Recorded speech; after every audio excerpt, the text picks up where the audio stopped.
Right, so recently, Error 53 got some press coverage on Slashdot and also on The Guardian. And this is cool because it means that more tech-oriented people are going to understand what Error 53 is and what it's about. You know, even Linus Tech Tips, according to the latest WAN show, not the latest one, it was a few weeks ago, had stated that he didn't know what this is. And, you know, now he knows what it is because of my video, and I think that's pretty cool.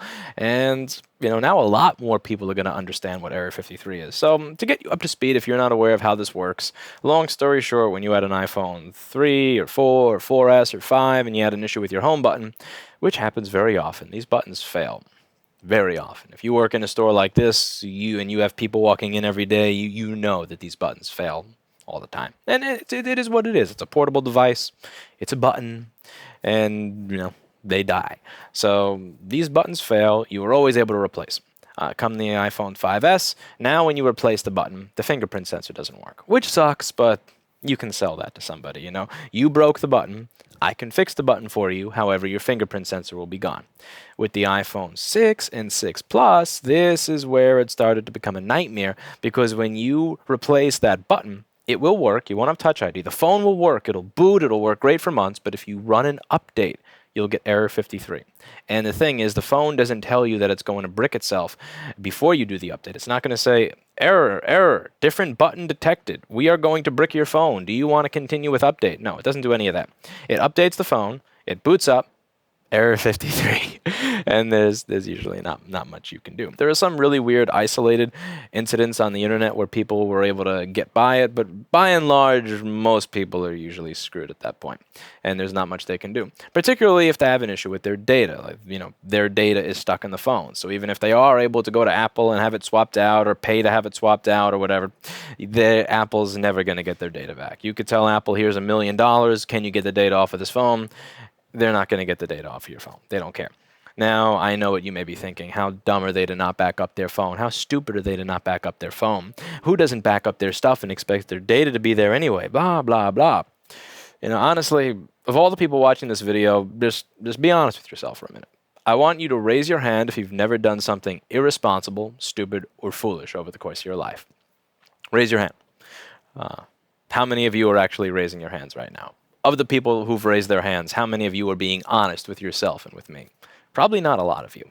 Now, you know, I grew up with this idea that if your data is not in 3 places, it doesn't exist. That was the mantra that I was raised on when I worked at a professional recording facility. If the recording doesn't exist in 3 separate places, that record, you just consider that it doesn't exist. You have to make 3 copies of everything, minimum. And I agree with that. I understand that people need to take responsibility for themselves. And sometimes people try to back things up. They set everything up. You know, Jessa Jones, owner of iPad Rehab, does tons of data recovery, and a lot of those people are not people that didn't back it up. It's people who thought they had their backup set up, but something went wrong, or the backup was corrupted, and as a result of it, they go to log into their backup, and they see, you know, half a gigabyte of their expected 50 gigabytes of information, and then they have a little meltdown and send it to her. She'll get the data back, and everybody's happy. Point is, you know, it's a shitty thing to have happen. So error 53 will occur when the home button is changed. And there are a lot of people that say this is for security purposes. This is for security reasons because you have that Touch ID feature.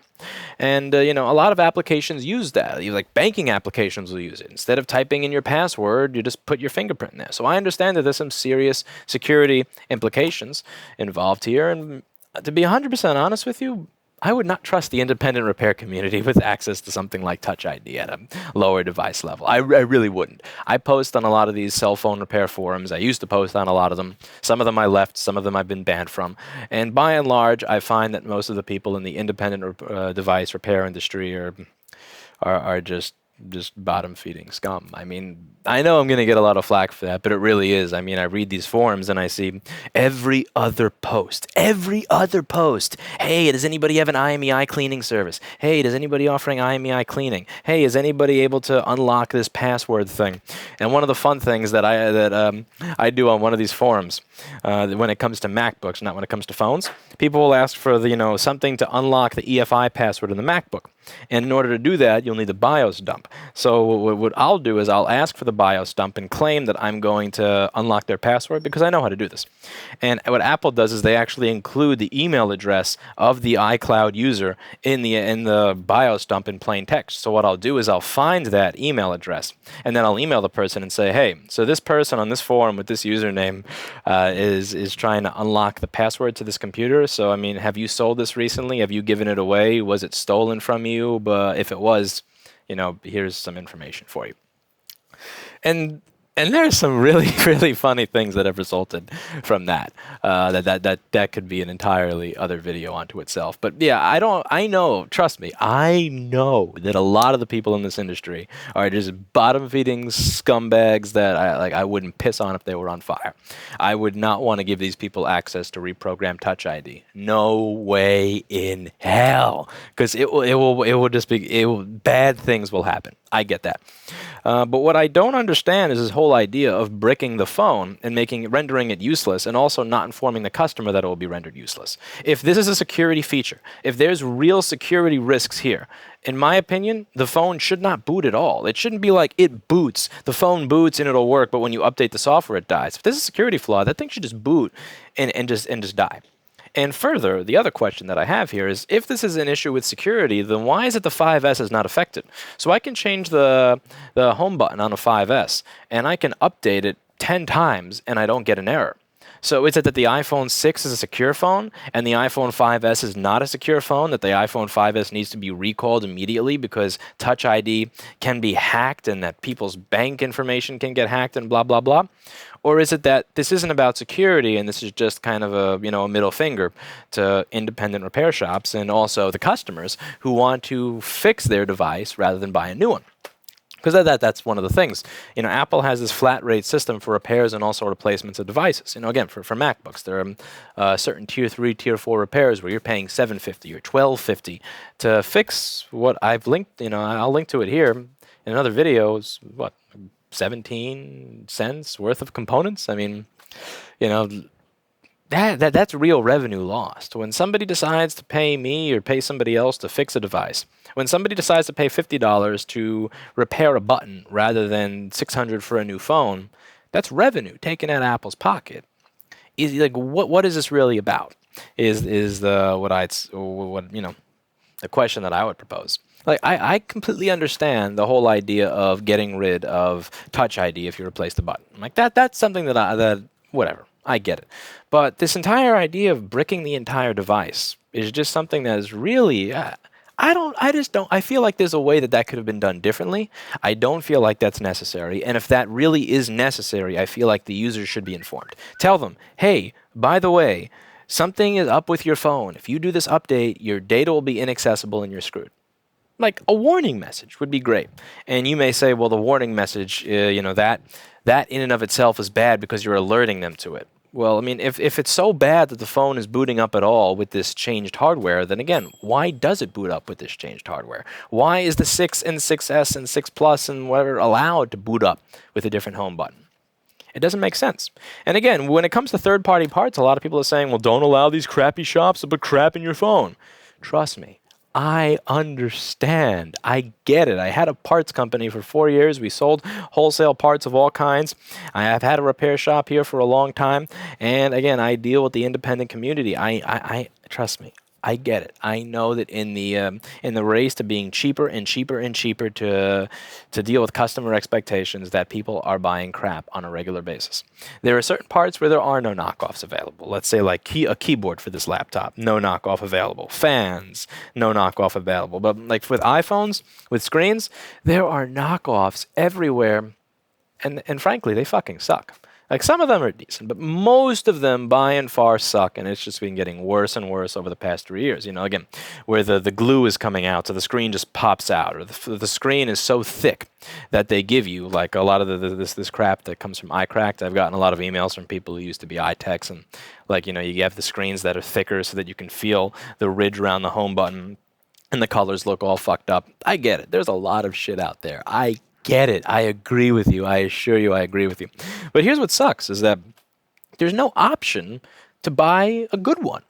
Like, it's not like I'm looking here and I'm saying, okay, I'm gonna buy. I could buy the good one, but let me add to cart the crappy one because that's $5 cheaper. It's like I get an email from someone in China, and I have to hope and pray that if I buy the most expensive of what they're offering, that it's not knockoff crap. Like, again, why is it that in every other industry you're able to simply buy parts to do your job? So, for example, if I want to do a security camera installation, that's something that we do, I can contact GeoVision or Hikvision or any of these companies and say, what's an authorized reseller of your product? Or if there's none available in my area, can I buy directly from you? Here's what I'm looking to do. Here's what I want out of you from your products. What can you sell me? I can do that. If I set up a voice over IP phone system, I can actually contact Cisco and say, hi, we're looking for a switch and phones that have these features. I can contact VoicePulse and say, is your VoicePulse 5 SIP trunking system good for what we're trying to do for this office? I can contact and deal with all of the vendors individually, and we can set up something that works. It's only in this stupid industry, in this stupid consumer electronics repair industry, that there's nothing available. Again, it's not necessarily about us wanting to use the cheapest crap because we're all assholes. Again, trust me, I know there's a lot of assholes in this business. I know there's a lot of bottom feeders that will buy the cheapest crap and justify it and come up with every single reason that it's okay to put cheap crap in people's stuff. And I'm not one of those people. I mean, I know I may seem like I'm just saying that because I want to think the best of my business. But if you go to my business's website right now, where there used to be a page for iPhone screen repair, that page actually literally tells you go to Apple. They are your best bet. I'm not going to spend $100 on a screen and charge $9 to put it in your phone to match Apple's price. I'm not going to do what everybody else is doing and buy a refurbished piece of crap for $50 and put that in your phone so I can profit while matching Apple's price. I'm just going to tell you to go to Apple. If you go to my website right now, it will tell you for iPhone screen repair, go to Apple. Like, I offer services where I feel that I'm the best value for the money and that I'm doing good stuff. If I don't feel like I can offer you a good value for your money, I'm going to be honest with you. But yeah, I mean, trust me. I understand that there are a lot of people in this industry that use crap, but the reality is that there's really not an option. I can't contact Apple and say, hey, I'm tired of taking SMCs off of donor boards. Like, again, if I want an SMC to some of these motherboards, what I have to do is I have to go to my crap pile back here. I have to rip this chip off. I have to put 90 new balls on it, and I have to hope that they work. Yeah, with the way I throw them around, I'm surprised any of them work. But it's not like I can just contact them and say, hi, can you supply me with this chip? I'm willing to pay for this chip. I will pay for it. How much is it to have it programmed? It's not like I can contact them and ask for programming for that chip. And it's not like that chip contains any serious customer information. It really doesn't. It's it's like charge the battery, turn on the computer, read the sensor from the CPU. None of this is what has anything to deal with security. But the reality of the matter is that you're just not able to, you just can't get any of this stuff from Apple. So there is no option. It's not like, because a lot of these posts that I'm reading, it kind of makes it seem like, we have specific options. Haven't had breakfast yet. Makes it seem like we have options, but we're just all assholes that choose the crappiest one. There are no options. And I'm thinking of actually doing a video on this soon. Lewis calls AMD. Lewis calls Intersil. Lewis calls Apple, trying to find the Panther Point PCH or U5000 for an 820-3476 board. You can't do it. And it sucks. Also, something worth bringing up, because I feel like it will be mentioned here, is, well, you can just book an appointment at the Apple store and have them fix it. Why don't you have it fixed by the people who should be doing it? Again, that doesn't always work. There are places where you're waiting an hour. There are places where you're waiting 6 days for the next available appointment. If you need this particular button on your phone to work and you run your business off of your phone, you might not want to wait 6 days to have it fixed. You might want to drop it off at a place that is going to not require an appointment and tell you, come back in 15 minutes, where you go across the street, you grab a bite to eat, you come back, and everything works. And that's a choice that I feel should be up to the consumer. Again, because I know, because in the last video I got all this really long comment stream going, why don't you get it fixed by Apple? Or, yeah, an appointment is so inconvenient. In some places, an appointment really is that inconvenient. Again, there are people in places where it takes 6 days to get an appointment with the Genius Bar to have anything done. And you have to wait a really long time once you're in the store. I have a lot of people who are willing to pay more than what Apple is charging them simply because they don't want to deal with the Genius Bar experience. Sometimes the Genius Bar experience will be much better than what I can offer. Sometimes it's going to be a lot worse than what I can offer, and that's something that customers realize. And then this completely leaves out the entire international aspect of it.